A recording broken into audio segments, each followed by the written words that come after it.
Hi chess fans, in this video we will look at a game played between Levon Aronian and Anish Giri in Leuven in Belgium in 2016 during the Grand Chess Tour tournament.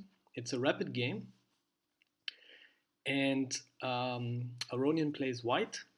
Throughout the video we will have like some 10-11 training questions, so you can pause your video and see if you can find the answer and the best move.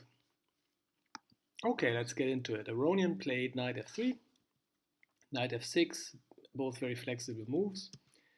c4, the English variation. g6, black plans to fianchetto the bishop. Knight c3, and d5 tries to challenge white's c-pawn right away. c takes, knight takes, and now white has a few options: queen a4, queen b3, or what was played in the game, e5, asking the question right away to the knight. And after knight takes, b takes, bishop g7, we have our first question. The main move in this position is d4. And what is black's standard plan in this position? Okay, black's standard plan is to play c5 and challenge white's center right away. If white takes, black can take the queen and the king is pulled in the middle. And otherwise, black is threatening taking the pawn and putting pressure on the center like this. The knight will come in, very typical plan that we also know from the Grünfeld defense.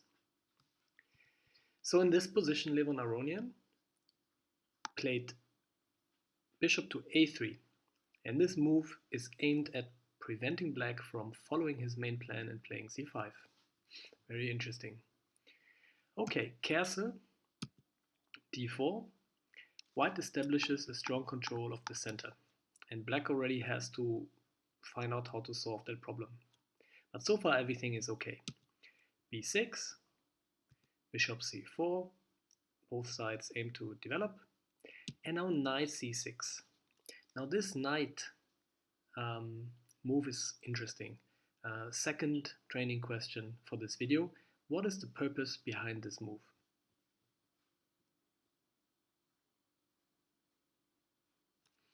Okay, this knight does not have so many squares right now. And the purpose behind this move is that after castle, the knight wants to go to a5 and attacking the exposed bishop on c4. And afterwards playing c5. Bishop retreats, and Giri played c5. And after d takes, queen c7, white played queen to e2. And next question, what's the purpose behind this move?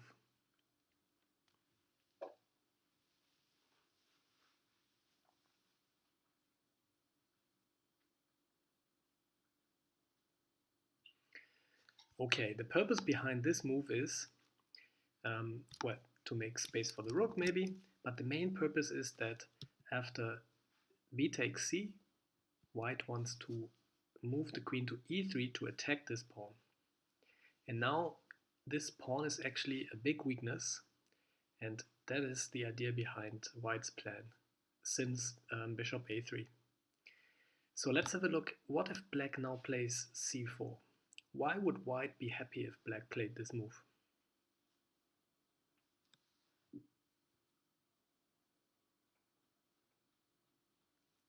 Okay, white would be quite happy if black played this move because after, for example, bishop to e2, this pawn cannot be protected by other pawns anymore. Both of these pawns here are missing, and this pawn is actually a weakness. A lot of white's pieces can gang up to attack this pawn, maybe at some point in the future. And at the same time, this queen and this knight are now bound to the defense of this pawn and become less active. So white can get active play, for example, on the king side, whereas black's pieces are bound to defend this weakness.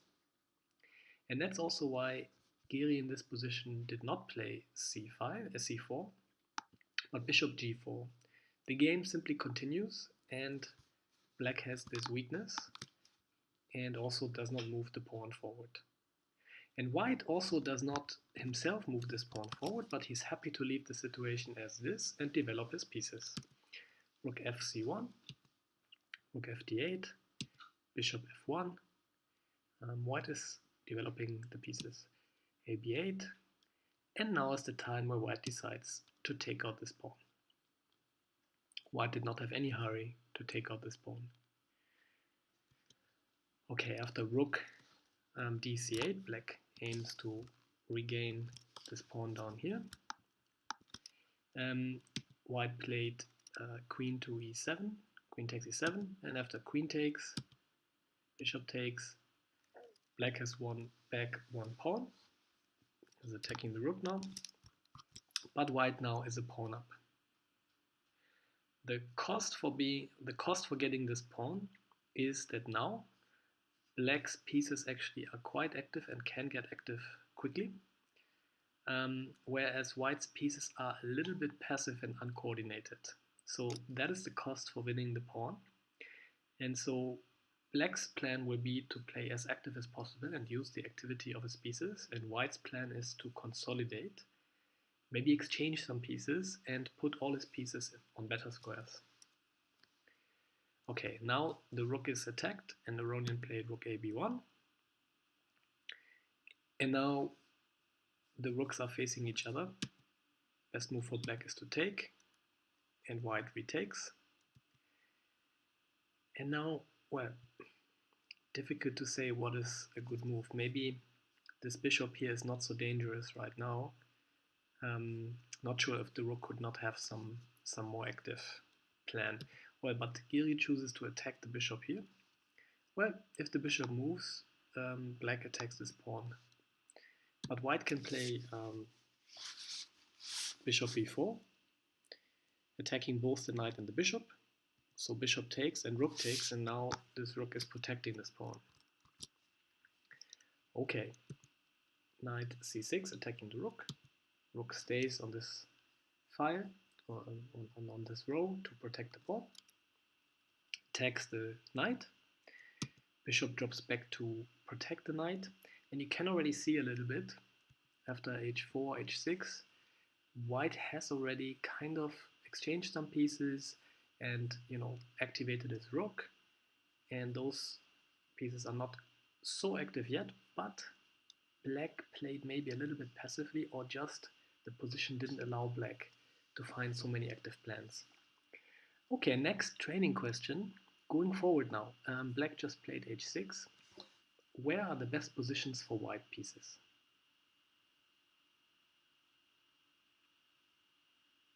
What could be white's plan?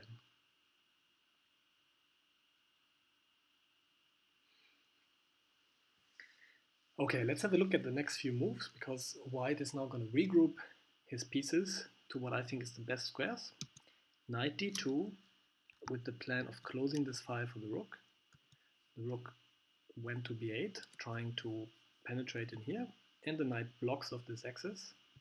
Black tries to activate the king. Rook c5, putting the rook on an even more active square. The rook does not need to defend this pawn anymore. And now this rook also coordinates well with the knight. So that's a very good place for the rook. And after king e7, okay, black does activate his king here. Bishop b5, we can see that all these pieces are now on the squares where they can have maximum input, and they coordinate very well. The bishop coordinates with the rook coordinates with the knight coordinates with the pawn. And after rook b6, f3, now white has really consolidated his position and is a solid pawn up, plus all pieces are active, so white is better here. And black did not manage to find an active plan and use the compensation he maybe got for the pawn. Okay, black wants to exchange some pieces because white is now very active, and after a6, bishop takes.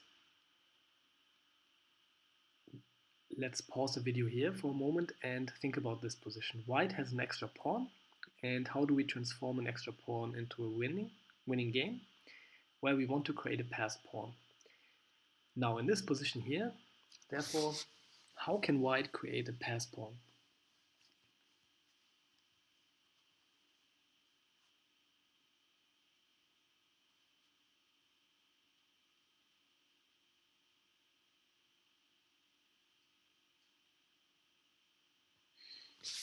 Okay, this maneuver is very interesting and instructive. Aronian played h5. Note that all the pieces are really in the best square. This bishop is bad because it's blocked by these pawns. This rook doesn't have an open file to play on. This rook is super active, and this knight has many active squares to play on. So no need to improve the position further. We can now proceed into making pawn moves. And Aronian plays h5. And the idea is to take this pawn, and if black retakes, this pawn here becomes a passed pawn because this pawn moved over here. And well, if you thought about this plan, maybe you're wondering what happens if black plays g5. And maybe we make this the next question. Why would this g5 move actually be not so good for black, and why would it be good for white?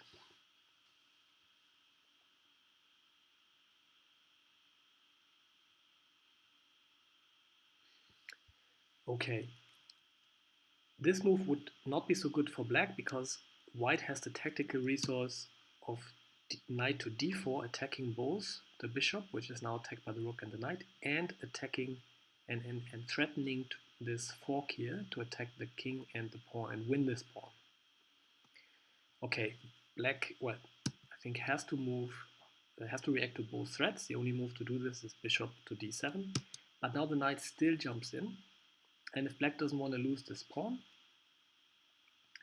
or get pressure on this pawn, because at the moment this pawn is also protected by the rook. If black exchanges here, after rook takes, this position is very interesting because this pawn here, because it's almost a Zugzwang position. So let's have a look. This pawn cannot move forward because it would be taken. Well, this pawn cannot move forward because it's blocked. Well, this pawn could move forward, but maybe this is not the best square to move to, but okay. This king cannot move, for example, away to support this pawn because this pawn is at the moment attacked by the rook. And this pawn, if it moved forward, it could be attacked by the rook. So it's not really a Zugzwang position, but I think it's fair to say that it's hard for black to find a move here. And basically, the only plan that black could do is to move the rook. But let's say if the rook moved here, white could then play rook a5 attacking the pawn, and the rook would just have to go back to protect the pawn. So in essence, also this rook has to stay on this file here because of the rook a5 threat. Okay, and if the rook moves here, well, black also doesn't want to exchange the rooks because he's a pawn down, and this endgame would be winning easily for white. Okay, the rook basically has to stay on this row, and let's have a look at this position. White can now play rook a5, which makes sure the rook has to stay on this row. The pawns cannot move, and now the white king can just activate, and white's rook is much more active, and the white king comes in, and the pawns will slowly push forward. So after g5 in this position, white is able to exchange with this knight maneuver into a one rook ending, or a very unpleasant rook ending for black.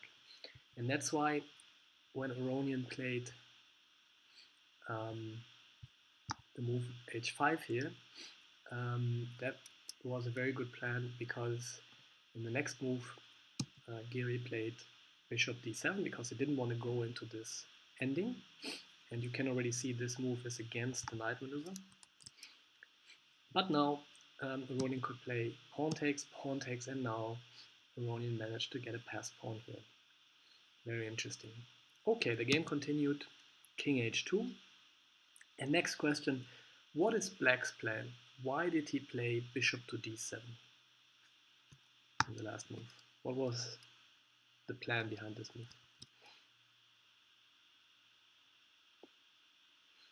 Well, the plan was to prevent the knight maneuver, maybe to open the row here for the rook for protection of the pawns. But black's plan was also to move the bishop to e6, and now the rook and the bishop attack the knight. And if the bishop took now, pawn takes, rook takes, black wins a pawn. Okay, white plays actively. For example, the rook doesn't drop back to protect this. Aronian plays actively. After king d6, the rook attacks the h6 pawn. The pawn moves forward. King g3. And now Giri decided to take the knight. And after a takes b, next training question, should black now take this pawn with the rook? What do you think?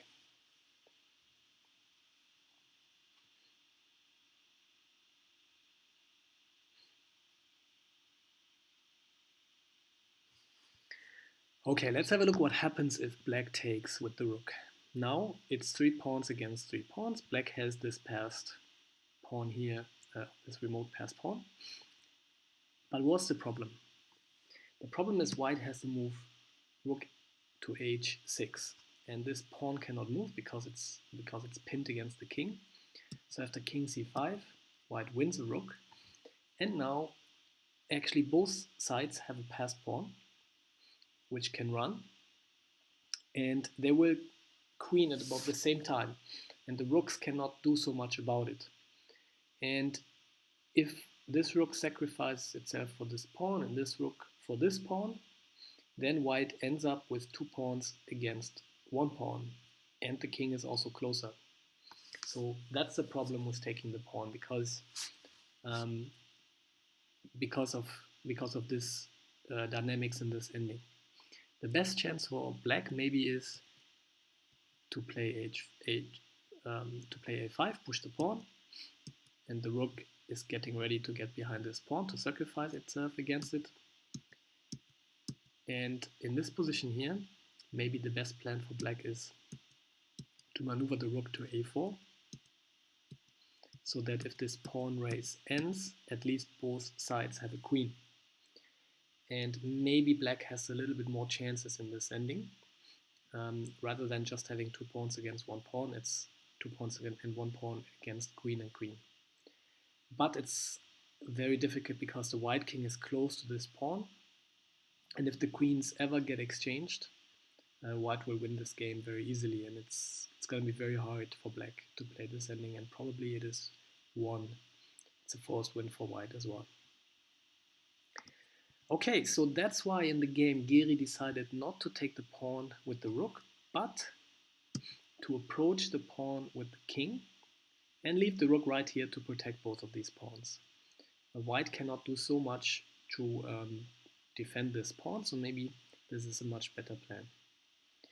Okay, white activates the king, king f4, black king approaches the pawn, king g5, getting ready to attack this pawn. And king takes. Now it's 3 pawns against 3 pawns, but the black king is a bit far away. And black has a pass pawn as well. So after f4, a5, f5, g takes, e takes f. What is the winning plan for white in this position? It's the last training question in this video. How can white now win in the most easiest way?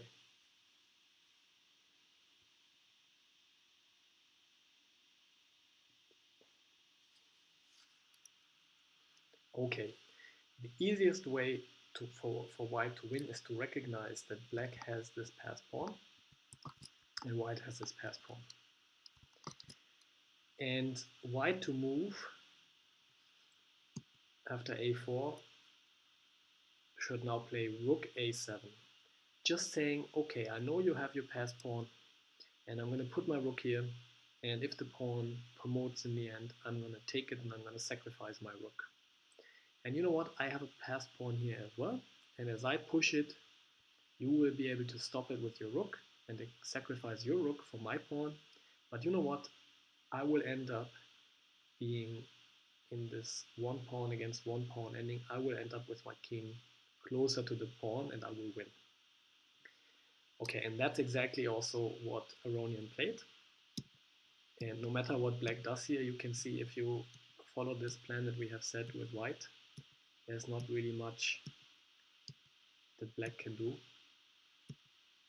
And in the end, we sacrifice our rook, black sacrifices the rook, and now white is much closer and will win the pawn, and black's king is too far away. The game continued with the two kings approaching, but in this position here, Giri resigned.